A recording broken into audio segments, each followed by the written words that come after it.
Hey there everybody, it's Russ, and today we are going to do a unboxing of a super interesting bike. It's by a builder in Oregon named Scharen, who's been building bikes since about 2013. So this is his take on a mountain bike inspired gravel bike.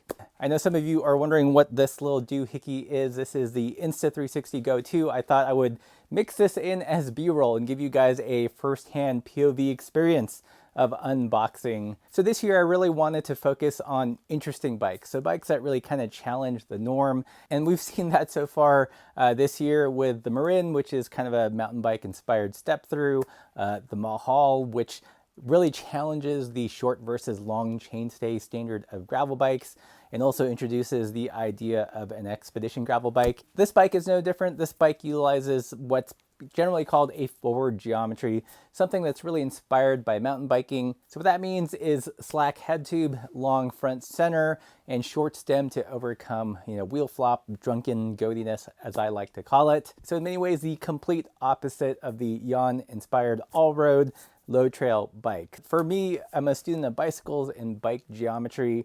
I have my preferences, but I also like to try different things out that are kind of beyond my typical preferences. And this bike is definitely one of them. First, a little bit about this guy. There is going to be a longer review coming out. This camera, I didn't expect a whole lot from it, but they pack so much inside it, and when used within its limitations and under the right circumstances, it can create some pretty amazing results.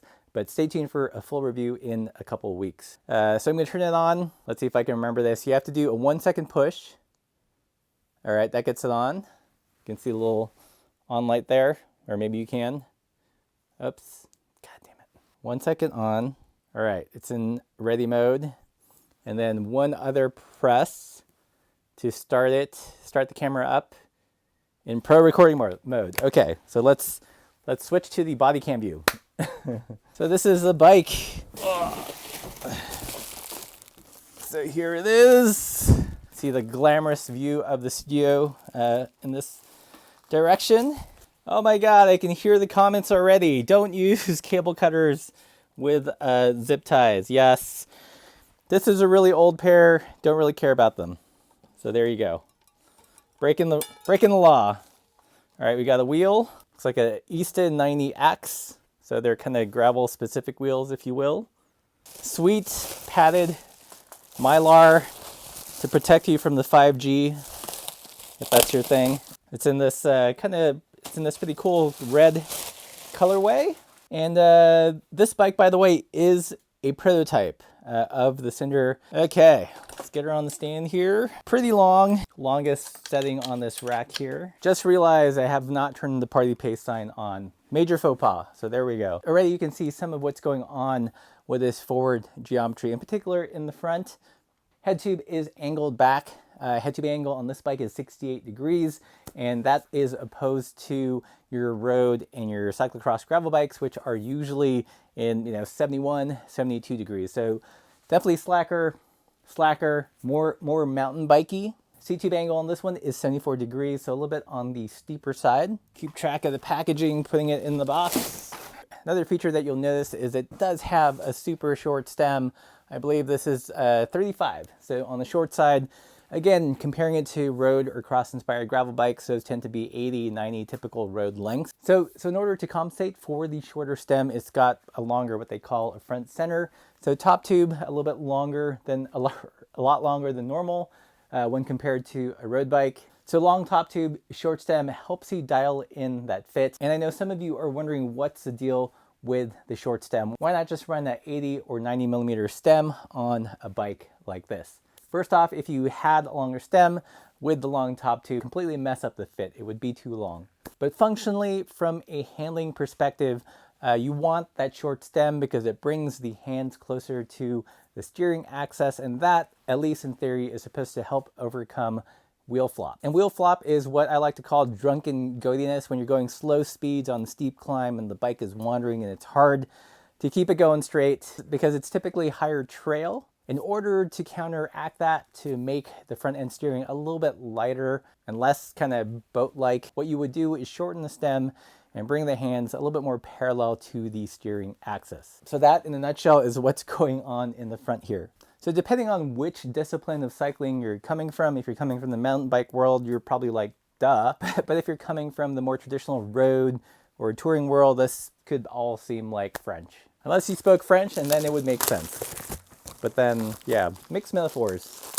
That's some good content. I think one thing that's super interesting in my communications with Will, the builder, he was talking about some of his frustrations riding drop bar bikes as a mountain biker. He found the steering a little bit too twitchy, unpredictable, hence the reason for using more of a mountain bike front end to gain some of that stability back on really rough terrain.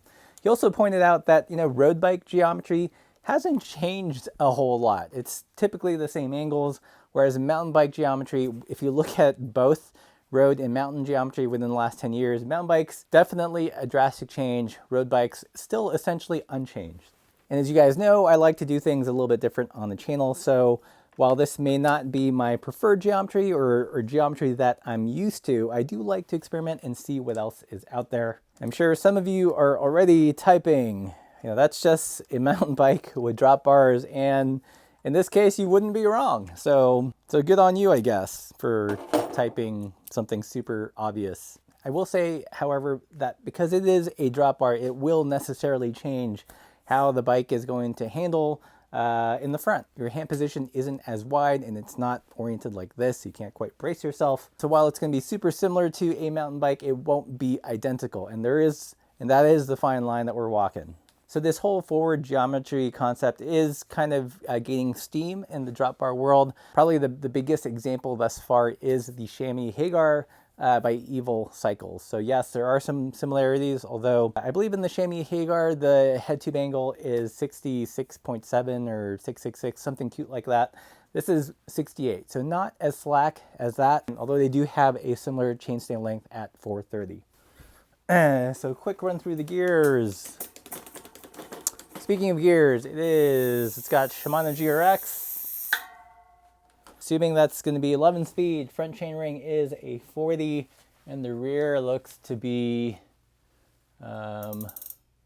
probably a 42. So again, this is the Cinder by Will Scharen, named after the volcanic material around the Cascade Mountains. Not a bike I would normally gravitate to, but I'm keeping an open mind, very curious about how it's going to ride, how it's going to compare to other bikes that I've ridden. In a real funny way, this is kind of the mirror opposite of the Mayhaul bike that I just reviewed. So whereas the Mayhaul had a long rear and strove for a more neutral front end with lower trail, I wouldn't quite call 430 tucked, but definitely on the shorter side with a long front center and a very slack front end, which should result in a higher trail. So kind of opposite twinsies, if you know what I mean. I think I'll put on the Go-To one more time and give you a visual walk around because why not? Why not? We can do that here. 1 second button press to turn it on. Another press to begin pro video mode. So here it is. Hopefully you can see it in all its first person glory. GRX rear drivetrain, GRX crank, Easton Axe gravel wheels. What do we have here? We've got a transfer dropper post. Slowly rotate it around. Carbon fork, 50 millimeter offset. Super short stem here. Slack head tube angle. A mountain biker's gravel bike. If you want to hear my first impressions, first ride with this bike, be sure to subscribe. If you like this content, stop by the gift shop. We've got lots of new stickers and pins that keep the channel going. Also consider joining us on Patreon, where you get lots of cool perks. The latest one is on the rare fly rod that you see on the wall back there. It's a pretty cool Western fly rod with kind of Tenkara collapsing ability. 20% off for Patreon supporters. Team supple or above. And as always, everybody, keep the supple side down.